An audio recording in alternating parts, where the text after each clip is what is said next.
আজকে আমি আপনাদের শেখানোর চেষ্টা করব আপনারা কিভাবে আরএস এবং বিএস খতিয়ানে কার কতটুকু জমি আছে, অর্থাৎ আরএস এবং বিএস খতিয়ানের হিস্যার কলামে কতটুকু জায়গা আছে সেটা আপনারা কিভাবে নির্ণয় করবেন আজকে সে সম্পর্কে আপনাদের শেখানোর চেষ্টা করব।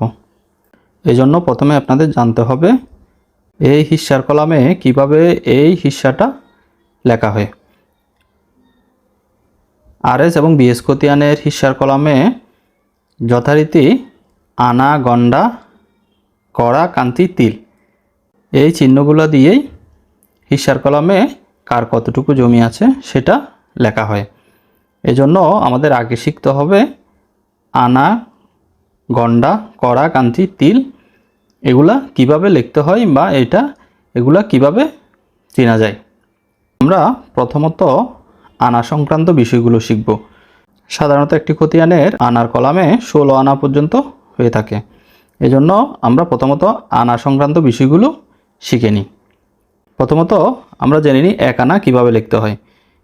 আপনারা এই যে চিহ্নটা দেখতেছেন এটা হচ্ছে যে আনার চিহ্ন। এই বাম পাশে যে চিহ্নটা আছে ওটা হচ্ছে আনার চিহ্ন। এভাবে থাকলে এটা হচ্ছে 1 আনা এবং এই বাংলা 2-এর মতো অনেকটা 2-এর মতোই এই চিহ্নটা হচ্ছে 2 আনা এবং এই বাংলা যে 9-এর মতো একটা চিহ্ন দেখা যাচ্ছে এই চিহ্নটা হচ্ছে 3 আনা এবং এই চিহ্নটা হচ্ছে 4 আনা, একটা দাড়ির মতো, এটা হচ্ছে 4 আনা এবং এই দাড়ির সাথে ওই 1 আনার চিহ্নটা যুক্ত হইলে এটা হয় 5 আনা এবং একইভাবে এই 4 আনার সাথে 2 আনার চিহ্নটা যুক্ত হইলে হয় 6 আনা। সেম এই 4 আনার চিহ্নটার সাথে 3 আনার চিহ্নটা যুক্ত হইলে হয় 7 আনা এবং এই 4 আনা এবং 4 আনার চিহ্নটার সাথে আরেকটা 4 আনার চিহ্ন যোগ করলে হয় 8 আনা। তাহলে আমাদের মনে রাখতে হবে যে এই চিহ্নগুলো আমাদের মনে রাখতে হবে কোনটা কত আনা। এবং আপনারা দেখতে পাচ্ছেন এই 8 আনার সাথে 1 আনা চিহ্নটা যুক্ত হয়েছে 9 আনা এবং একই রকম 8 আনার সাথে 2 আনার চিহ্নটি যোগ হয়েছে 10 আনা।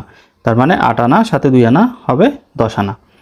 একই রকম এখানে এই 8 আনার চিহ্নের সাথে মানে 4 আনা এবং তার সাথে 3 আনা হলো 11 আনা। এতক্ষণ আমরা যেভাবে দেখেছি 12 আনার ক্ষেত্রে এসে একটু ভিন্ন হয়ে যাবে। এই যে বাংলা যে দয়ের মতো চিহ্নটা দেখতেছেন এই চিহ্নটা হচ্ছে 12 আনার চিহ্ন।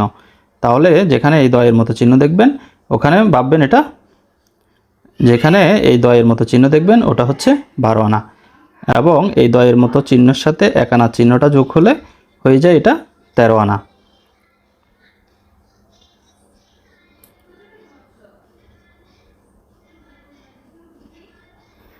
এখন এই দয়ের মতো চিহ্নটার সাথে আবার যখন 2 আনার চিহ্নটা যোগ হবে তখন সেটা হবে 14 আনা এবং দয়ের মতো চিহ্নটার সাথে যখন 3 আনার চিহ্নটা যোগ হবে,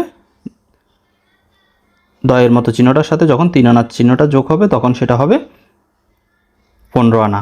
তাহলে আমরা 1 থেকে 15 আনা পর্যন্ত পেয়ে গেলাম, কিন্তু আমরা বলেছি আনার ক্ষেত্রে হয় সর্বশেষ 16 আনা পর্যন্ত।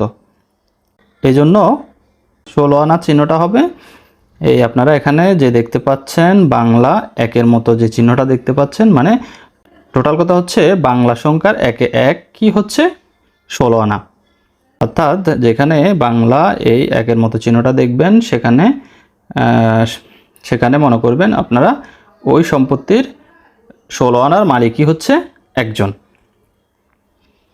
এতক্ষণ আমরা আনা সংক্রান্ত বিষয়গুলো দেখলাম, এখন দেখব আমরা গন্ডা।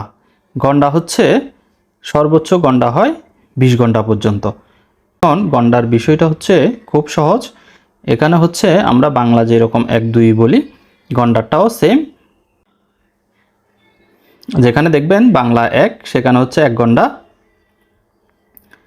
এবং যেখানে দেখবেন বাংলা 2 সেখানে হচ্ছে 2 গন্ডা। এরকম করে যেখানে বাংলা 3 সেখানে 3 গন্ডা এবং যেখানে 4 দেখবেন ওটা হচ্ছে 4 গন্ডা, যেখানে 5 দেখবেন ওটা 5 গন্ডা, যেখানে 6 দেখবেন ওটা হচ্ছে 6 গন্ডা। একই রকম করে যেখানে 7 দেখবেন 7 গন্ডা, 8 দেখলে 8 গন্ডা, একই রকম করে 9 দেখলে 9, 10 এভাবে আস্তে আস্তে সর্বশেষ হবে 19 এবং 20 গন্ডা। এখন যেখানে বাংলার 19 দেখবেন ওখানে হচ্ছে 19 গন্ডা, এবং 20 গন্ডা হচ্ছে যেখানে 20 গন্ডা হয়ে যাবে সেখানে হবে যে আপনার 1 আনা, তার মানে হচ্ছে 20 গন্ডা সমান 1 আনা। এখানে গন্ডার ঘরে 19 গন্ডা পর্যন্ত থাকবে, 20 গন্ডাটা থাকবে না, কারণ যখন 20 গন্ডা হবে তখন আমরা জানি 20 গন্ডা সমান 1 আনা, তখন ওই 20 গন্ডাটা 1 আনা হয়ে যাবে, তার মানে আনার কলামে 1 আনা বেড়ে যাবে। তাহলে আমাদের মনে রাখতে হবে যে গন্ডা হয় 20 গন্ডা পর্যন্ত, কিন্তু 20 গন্ডা সরাসরি লেখা হবে না, কারণ হচ্ছে 20 গন্ডা সমান 20 গন্ডা সরাসরি লেখা হবে না, কারণ হচ্ছে 20 গন্ডা সমান 1 আনা। তখন তাই যখন 20 গন্ডা হবে তখন সেটা আনায় কনভার্ট হয়ে যাবে। এবার আসুন আনার পরে হচ্ছে করা। তাহলে করার ক্ষেত্রে যেখানে এরকম ধারির মতো দেখবেন সেটা হচ্ছে 1 করা, এবং 2টি দাঁড়ির মতো দেখবেন সেটা হচ্ছে 2 করা, এবং বাংলা দয়ের মতো দেখলে 3 করা, এবং করার ক্ষেত্রে হয় 4 করা পর্যন্ত। যখন করার ক্ষেত্রে 4 করা পর্যন্ত আসবে, 4 করাটা সরাসরি লেখা হবে না, আপনাদের মনে রাখতে হবে 4 করা সমান 1 ঘন্টা। আপনাদের মনে রাখতে হবে 4 করা সমান 1 ঘন্টা। তাই যখন 4 করা আসবে তখন সেটা গন্ডায় পরিণত হয়ে যাবে, তখন গন্ডাতে 1 ঘন্টা বেড়ে যাবে। এবার আসুন আমরা জেনে নিই ক্রান্তি। ক্রান্তি হয় সর্বোচ্চ 3 ক্রান্তি পর্যন্ত। ক্রান্তির ক্ষেত্রে যখন এ আর এই চিহ্নটা দেখবেন তখন সেটা হচ্ছে 1 ক্রান্তি, এবং এই 2টা চিহ্ন থাকলে সেটা হচ্ছে 2 ক্রান্তি। আমাদের চিহ্নগুলো মনে রাখতে হবে। ক্রান্তির ক্ষেত্রে সর্বোচ্চ হয় 3 ক্রান্তি পর্যন্ত। এখানে যেহেতু সর্বোচ্চ 3 ক্রান্তি, তাই এখানে 3 ক্রান্তিটা লেখা হবে না, যখন 3 ক্রান্তি হবে তাই আমাদের মনে রাখতে হবে 3 ক্রান্তি সমান 1 করা। তাই যেখানে 3 ক্রান্তি হয়ে যাবে সেখানে আর ক্রান্তিটা লেখা হবে না, সেটা সরাসরি করাই চলে যাবে, অর্থাৎ করা 1 করা বেড়ে যাবে। এবার আসুন আমরা জেনে নিই তিলটা আপনারা কিভাবে চিনবেন। অর্থাৎ তিল হয় সর্বোচ্চ গন্ডার মতো 20 তিল পর্যন্ত। তাইলে এটাও আমাদের খুব সহজ। গন্ডা যেভাবে আমরা দেখেছি, আপনার বাংলা 1 থাকলে 1 গন্ডা, সেম তিলের ক্ষেত্রেও একই। বাংলা 1 থাকলে 1 তিল, বাংলা 2 থাকলে 2 তিল, বাংলা 3 থাকলে 3 তিল, বাংলা 4 থাকলে 4 তিল। তিলও সেম গন্ডার মতো হয়, অর্থাৎ এভাবে 20 তিল পর্যন্ত। তার মানে 20 তিল সর্বোচ্চ হয় 20 তিল পর্যন্ত, কিন্তু 20টা লেখা হবে না, 19 তিল পর্যন্ত লেখা হবে। যখন 20 তিলে চলে আসবে, যখন 20 তিল হয়ে যাবে তখন ওটা 1 ক্রান্তি বেড়ে যাবে, অর্থাৎ 20 তিল সমান 1 ক্রান্তি। যখন 20 তিল হবে তখন সেটা 1 ক্রান্তি হয়ে যাবে, অর্থাৎ খতিয়ানের হিস্যার কলামে 1 ক্রান্তি বেড়ে যাবে। আসুন আমরা একটু দেখে নিই 1 আনা সমান কত গন্ডা, এবং 1 গন্ডায় কত করা, এবং 1 করায় কত ক্রান্তি, এবং 1 ক্রান্তিতে কত তিল। এটা আমি এতক্ষণ আপনাদের বলে দিয়েছি, তারপরও আমি আরেকটু দেখিয়ে দিচ্ছি। এখানে 1 আনা সমান হচ্ছে 20 গন্ডা, এবং 1 গন্ডা সমান হচ্ছে 4 করা, এবং 1 করা সমান হচ্ছে 3 ক্রান্তি, এবং 1 ক্রান্তি সমান হচ্ছে 20 তিল। এটা হচ্ছে আমি এতক্ষণ যে বিষয়টা আপনাদের বোঝানোর চেষ্টা করেছি সেটা। অর্থাৎ